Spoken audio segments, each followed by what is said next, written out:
Alright, welcome back. Ito po muli ang inyong lingkod, Sir Johnny 2.0. At pakisubscribe na lang po, like, share at hit nyo yung notification bell para updated po kayo sa mga OLA reviews na ginagawa natin dito about sa mga utangan serye na kagaya ng ibang ginagawa ng mga legit na honest OLA reviewers. Example, Ate Red, Mami Yam, Pat Quinto, Team Marcos. Okay, yun po yung mga honest na mga reviewers. So, hindi mga hausyaw at hindi mga kwentong barbero at talagang legit na inutangan at sinusubukan namin para sa inyo. So, subukan natin ngayon ang isang OLA na nag-o-offer ng 10,000 agad-agad sa mga first timer. Nakagaya ko. Okay, so yun, sinubukan natin si Instant Loan. Si Instant Loan app na under ng Microdot lending, pero pagdating mo nga sa SEC, hindi naman siya kasama doon sa list ng mga anak ni Microdot. Medyo red flag, okay? Pero sinubukan ko pa rin para sa inyo. At ayun nga, pagbungad na pagbungad ay kanyang hihingiin ng permission statement, yung app list, device, SMS, something, etc. etc. kung ano naman.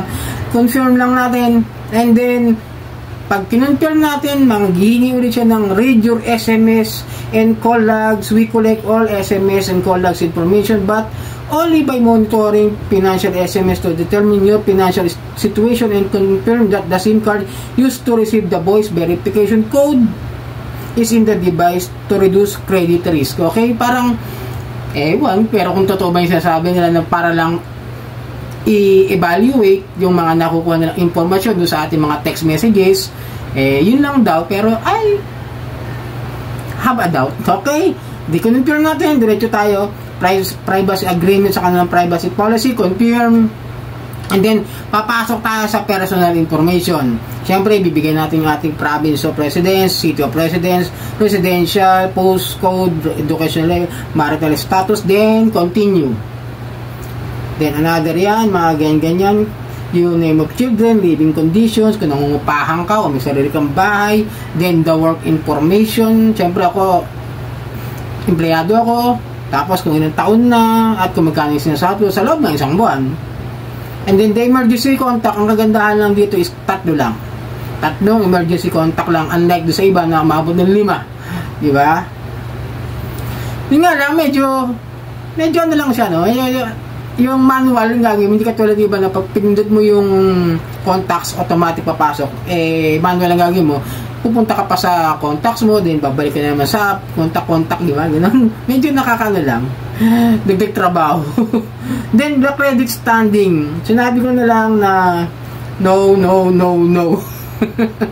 Pero meron akong mga utang, pero yung mga legit naman, yung mga taon na talaga, inuunti-unti ko pa rin yan. No? Pero yung mga itong nakalagay kasi is past month, wala naman akong overdue na past month lang, no? Lahat bayad.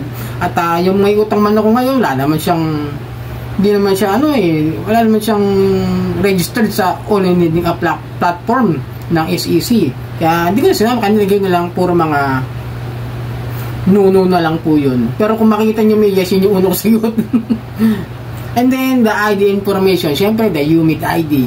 Tapos, kukunin nyo yung mga number niyan, yung information makukuha nyo sa ID ninyo. And then, yung bank information kung saan i-disburse yung ating ilo-loan na pera. Ayan, pangalan, then account, e-wallet, then the bank name, or the bank account, something like that. Siyempre, gagawin natin is the GCash. And then, ayan, biglang-bigyan niya ako ng loan details na 10,000 daw ang making credit limit sa kanila. Dahil ito, loan term niya is 120 days. Pagkatapos ang payment amount is 9,992. Service fee lang niya is 8 pesos. At ang interest lang niya is 320. Date of application is ngayon, April 17, at ang due date niya is August 15. Wow, 3 months. Sana all at totoo. Okay?